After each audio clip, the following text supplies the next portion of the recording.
Let us begin with The Crow, directed by Egyptian director Alex Proyas. It is a superhero film starring Brandon Lee in the titular role of Eric Draven, aka The Crow. Most moviegoers would not regard this film as a western.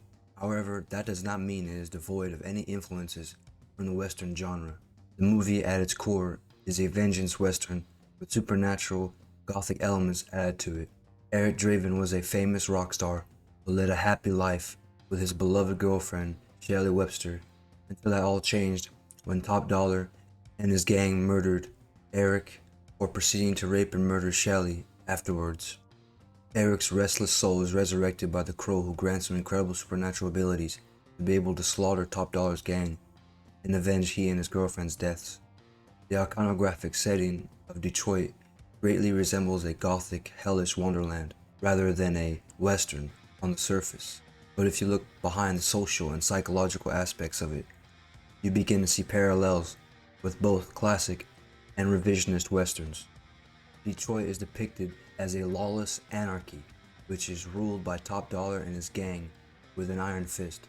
They murdered Eric and Shelley and never paid the price for their unforgivable crimes. They continue to walk around and do as they please, causing more harm with complete impunity until the Crow comes. Our protagonist in the story is the individual, the outlaw hero, who has returned from the grave to restore order in a chaotic, broken community. He kills each and every one of them in brutal, spectacular fashion. He even fights with a gang member named Fun Boy, who shot the Crow with all weapons, a revolver.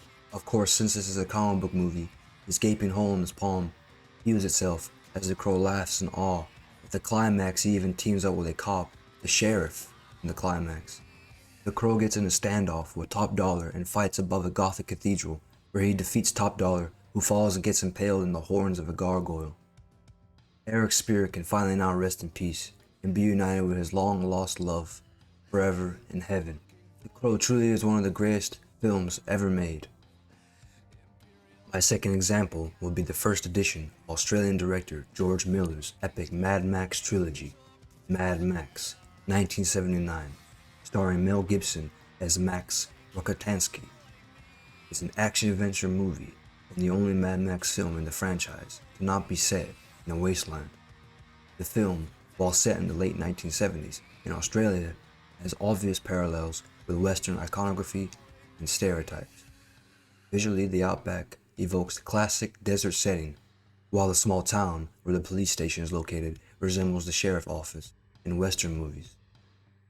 The film at its core is a vengeance origin story about a man losing his family to a sadistic gang of psychopaths in a world that is rapidly falling apart.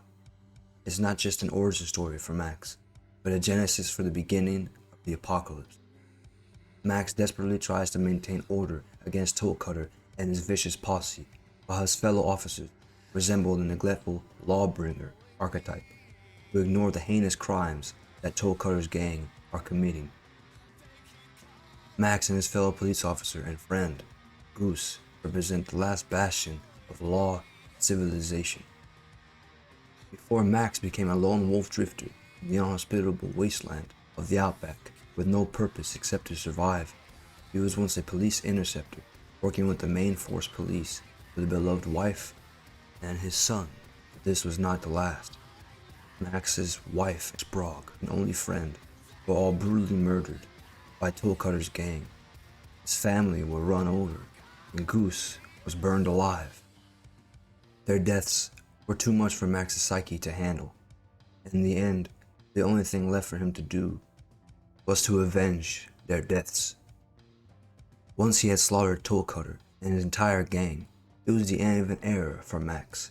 He was no longer the same man he once was. He had never murdered an innocent man before Toe Cutter's gang ruined his life and took away everything he cared about. He had transformed into the cunning lone wolf we all know and love, Mad Max, the Road Warrior. Once he stepped back into his black-on-black muscle car, it marked the completion of his metamorphosis into his new form.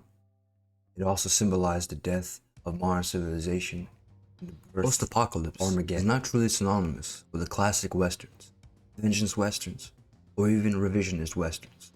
But Mad Max cleverly subverts these tropes to create something truly unique. Mad Max and The Crow are different films.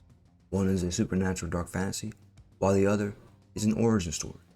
However, what these two movies have in common is that they are vengeance films. Other than the obvious fact that they are anti-heroes fighting for what is right, they are both men who have lost the people they love most in their lives and are seeking revenge to make it right.